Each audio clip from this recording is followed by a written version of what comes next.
Hey guys, and welcome back to my channel. So today I thought I would share with you like my feelings and how I feel as a selective mutism person going to work.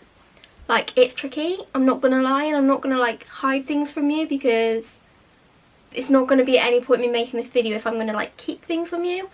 And the purpose of my channel is to like help promote and spread awareness of selective mutism because it's not a well-known thing.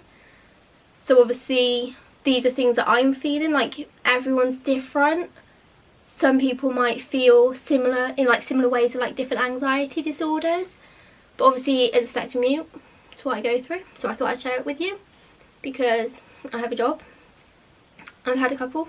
This is the job I'm currently in, is the best like place I've been for work that helps to deal with my selective mutism and actually takes it on board and listens to me and knows how I feel.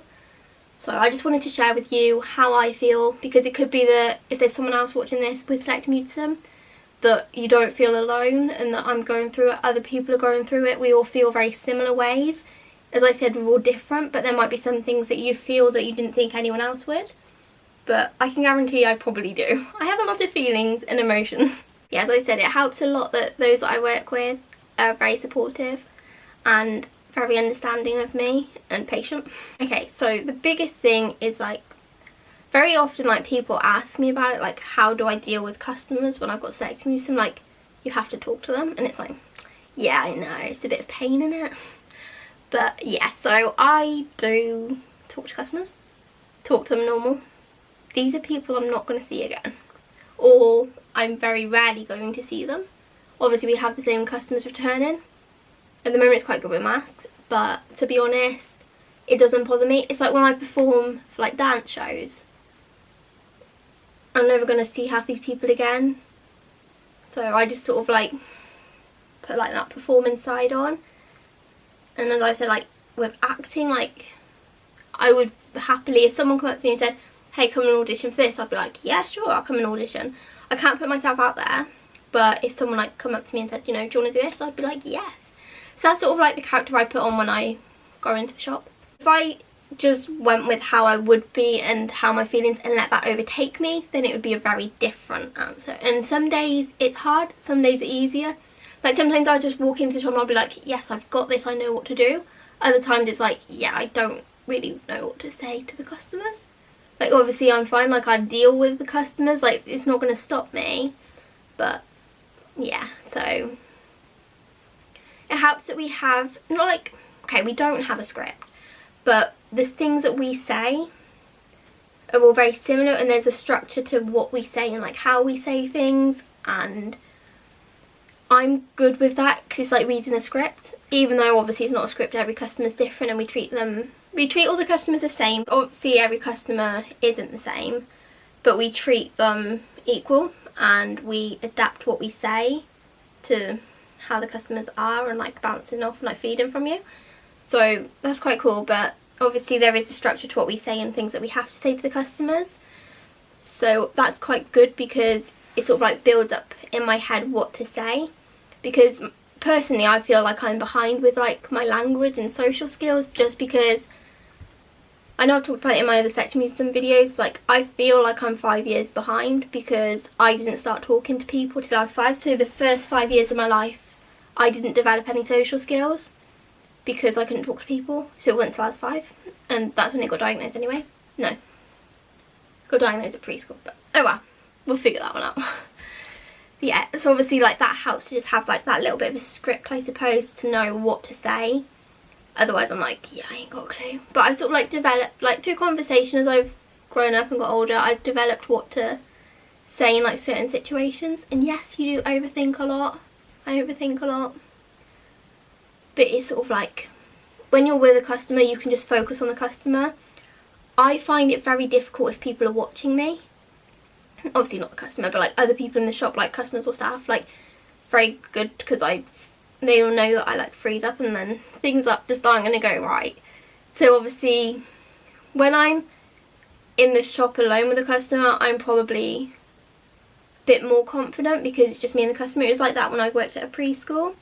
If I had groups alone, I was very confident and didn't really have selective mutism like that. Obviously I had it, but it sort of went out the window when I was alone with them, because it was sort of like, that was, I can let my personality come through. It's like with the videos, like, this is me, I don't hide anything, like, my selective mutism isn't here when I make the videos, but outside of it, it's here. So obviously when I'm being watched, it is very hard, but I make it work. I just probably don't say it as much when I'm being watched because I can't. And like, that's the thing with selective mutism, it's like, you don't choose not to speak, it just stops you from speaking. And the words are there in my head, but they just won't come out. One thing that helps with, obviously, as I said, like, about what to say, is my memory is quite good. So I can build up, like, all the knowledge and stuff for products. Like, I've got it in my head, and I still remember it now, and I've been on lockdown for a couple of weeks. I mean, I probably don't remember it fully, but I do remember bits. So that helps because it means that I can just, like, memorise it, and if someone says something, then I've had that experience before, so I know what to say. The night before I start work, or if I've been off for a week, then like a couple of days before, like running up to going back to work, I know that I stress. I can tell that even now, like, I'm not going back to work till next week now, and I developed a lot of spots when I found out that we were going back to work. The timing was, yeah, it was the timing that I knew that I was fine, and I suddenly had all these spots like I got when I was a kid. Like, I had one here, here, here, or clump up here. I don't like pick them, obviously once they're out of pick, but I don't like scratch my skin, so they just develop because of stress. And so that's how I knew, like, that was the first time I was like, I'm stressed because I've got spots like I used to when I was like high school, like growing up. I knew. On the day of going to work, and once I'm there, like, I'm fine, I don't have that stress as much, and I look forward to going to work. It's not that I don't like it, it's just, I think because I've been in so negative, I've had so much negative experience in different jobs, not in this one, but in different jobs, it sort of put me in that mindset of like, you really don't want to go in. So obviously I have to change that, and on the day and like when I'm at work, it is fine. But it's just in that like run up of that anticipation, like not knowing, or you feel like you don't want to go to work even though you love your job. Finally, like, I love the job I'm in, and the staff are amazing, the customers can be awesome. Obviously you have like some difficult customers, and I do struggle a little bit with them because I don't know how to react, or like I know how to react but I don't know what to say, and it's like I don't want to start drama on the shop with them complaining. So it's like trying to resolve the situation. Like, I do find it hard because I'm like, yeah, you just made me freeze up because I don't know what to say. Yeah, I would say, like, if you've got selective mutism, talk to people, see if they've like worked at those places before or what their experiences are like. Like, give them a message, or feel free to message me, like, I'm here for you.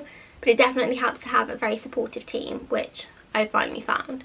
So that helps a mass, like, so that helps huge. So I hope this video has helped you a bit. I know it's like very different, not everyone goes through selective mutism, not everyone has it, it's quite rare. But also there could be people with anxiety out there who I just wanted to help and make sure that they're aware of, like, they're not alone. Like, everyone goes through similar things. We all have good and bad days for like work. It's just what we personally go through is different, but there's always going to be good and bad days for people. So I hope this video has helped a bit, just to help know that you're not alone. So don't forget to give this video a big thumbs up, comment down below anything you need to, or DM me if you just need a bit of support or talk. Like, I'm happy to do so. And subscribe to my channel. I'm trying to get to 100 before the end of the year. Can we make it happen? We'll try our best. And I'll see you next time, guys. Bye!